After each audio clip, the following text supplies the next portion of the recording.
भक्तों, ओम नमः शिवाय, श्री शिवाय नमस्तुभ्यम, जय श्री महाकाल। जी हाँ भक्तों, क्या आपका भी जो बच्चा है उसका जो मन है वो पढ़ाई में बिल्कुल भी नहीं लगता।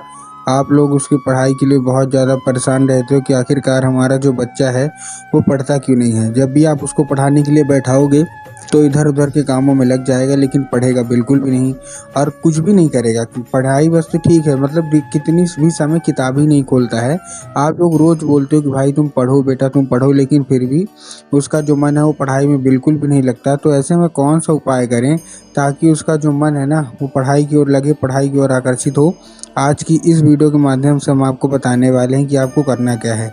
तो बस उपाय ध्यान से सुन के अच्छे से करिएगा ज़रूर। अगर आपने आज का ये उपाय ध्यान से सुन के अच्छे तरीके से कर लिया तो अवश्य रूप से आपका जो बच्चा है जिसका भी मन पढ़ाई में नहीं लगता, अवश्य रूप से उसका जो मन है ना वो पढ़ाई की ओर आकर्षित होगा ही होगा।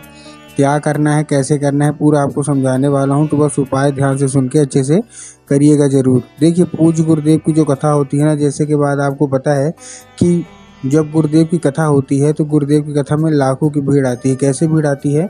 गुरुदेव की कथा में लाखों की भीड़ आती है। और जब गुरुदेव की कथा में लाखों की भीड़ आती है तो वहाँ ज़्यादातर जो भक्त रहते हैं वो क्या करते हैं, पत्र के द्वारा, किसके द्वारा, पत्र के द्वारा अपनी मनोकामना गुरुदेव तक पहुंचाते हैं।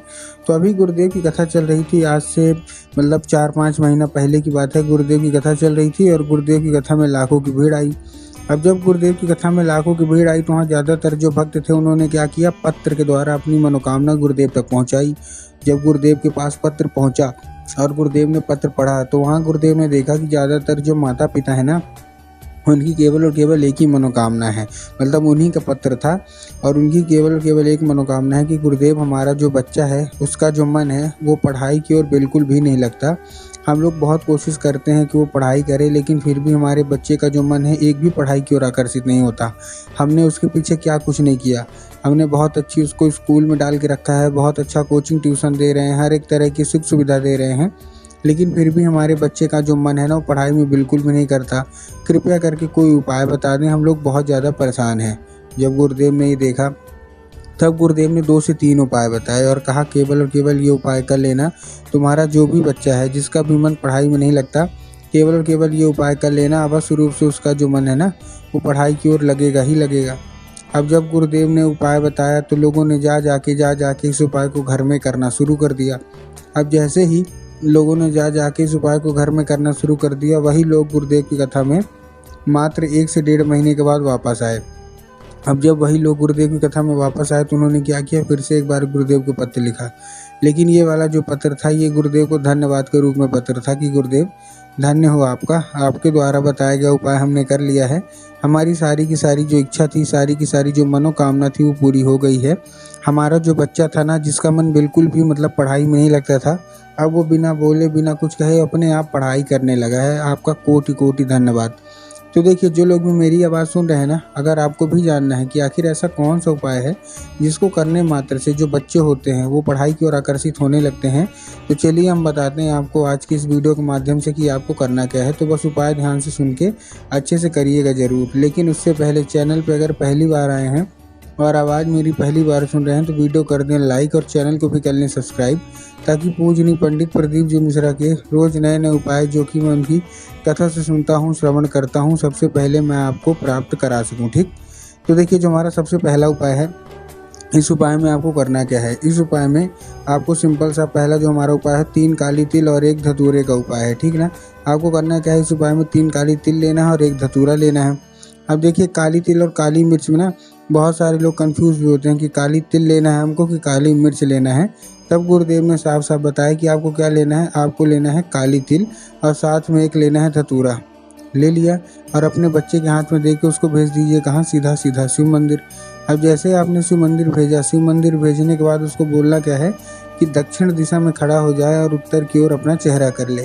अब देखिए, दक्षिण और उत्तर में भी बहुत सारे लोग कंफ्यूज होते हैं कि दक्षिण क्या है, उत्तर क्या है, हमको थोड़ा साफ साफ बताओ। तब गुरुदेव ने बताया है कि आप जिस भी शिव मंदिर जा रहे हैं उस शिव मंदिर का जिधर साइड जलाधारी होगा आपको अपना चेहरा उधर साइड करके खड़े हो जाना है। ठीक, खड़े हो गए। खड़े होने के बाद आपको एक नाम लेके, कौन सा, महादेव का बहुत ही सुंदर सा नाम है श्रम्भेश्वर महादेव। तो बस आपको करना क्या है, आपको श्रम्भेश्वर महादेव का नाम लेके उन्हीं का स्मरण करके आपको चुपचाप क्या कर देना है, आपको अर्पित कर देना है बस। पूज्य गुरुदेव कहते हैं कि अगर आपने श्रम्भेश्वर, जो आपका बच्चा है, उसने अगर श्रम्भेश्वर महादेव का नाम लेके अर्पित किया तो अवश्य रूप से जो इच्छा मनोकामना है ना, वो पूरी होनी ही होनी है। ठीक है, ये था हमारा कौन सा, ये था हमारा पहला उपाय। अब हम चलते हैं अपने दूसरे उपाय की ओर। अब देखिए हमारा दूसरा उपाय जो है वो कौन सा है। इस उपाय में आपको करना क्या है, इस उपाय में आपको लेना है एक लाल फूल। क्या लेना है, एक लाल फूल लेना है। अब लाल फूल आपने ले लिए। लाल फूल लेने के बाद आपको करना क्या है, जैसे कि आपने लाल फूल लिया, लाल फूल कहीं से भी कटा फटा नहीं होना चाहिए, पहली चीज़ आपको ये ध्यान रखना है। और दूसरी चीज़ आपको ध्यान रखना है कि जो लाल फूल है वो गुलाब का होना चाहिए। सबसे अच्छी बात इस उपाय की है कि इस उपाय को आप अपने घर में कर सकते हैं, मतलब आपको और कहीं बाहर जाने की ज़रूरत नहीं है। इस उपाय को आप अपने घर में कर लीजिए। अब घर में करने के लिए आपको चाहिए क्या क्या, देखिए घर में करने के लिए सबसे पहले तो आपको माता सरस्वती की फ़ोटो चाहिए। अगर आपके घर में माता सरस्वती की फ़ोटो है तब तो अच्छी बात है, लेकिन अगर आपके घर में माता सरस्वती की फ़ोटो नहीं है तो आपको बाज़ार जाना है, माता सरस्वती की फ़ोटो लानी है और घर में उनको अपने स्थान देना है। ठीक, दे दिया है।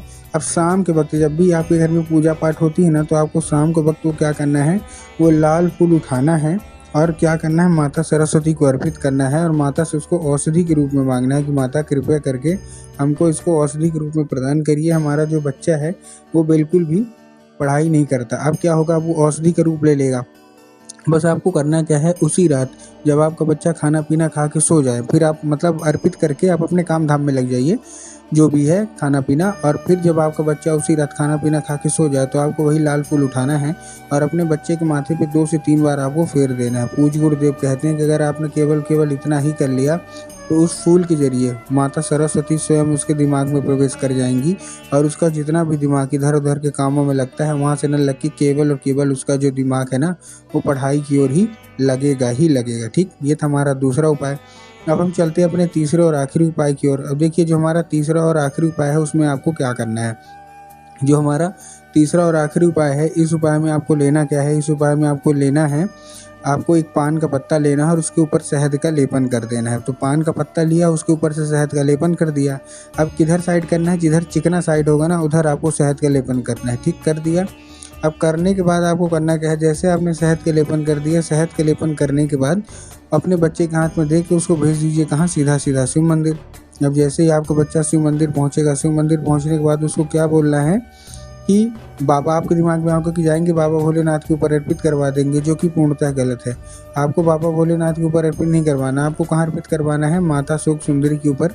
जिसको पता है कि माता शोक सुंदरी की जगह कहाँ होती है उनका तो ठीक, लेकिन बहुत सारे ऐसे लोग हैं जिनको यही नहीं पता कि माता शोक सुंदरी की जगह कहाँ होती है। तब गुरुदेव ने बताया कि जो जलाधारी है, जलाधारी के बिल्कुल बीचों बीच किसकी जगह होती है, माता शोक सुंदरी की। तो बस आपको करना क्या है, माता शोक सुंदरी की जगह पे आपको चुपचाप क्या कर देना है, आपको अर्पित करवा देना है। बस 1 से 1.5 महीने रुकिए, आपका बच्चा अपने आप पढ़ाई करेगा।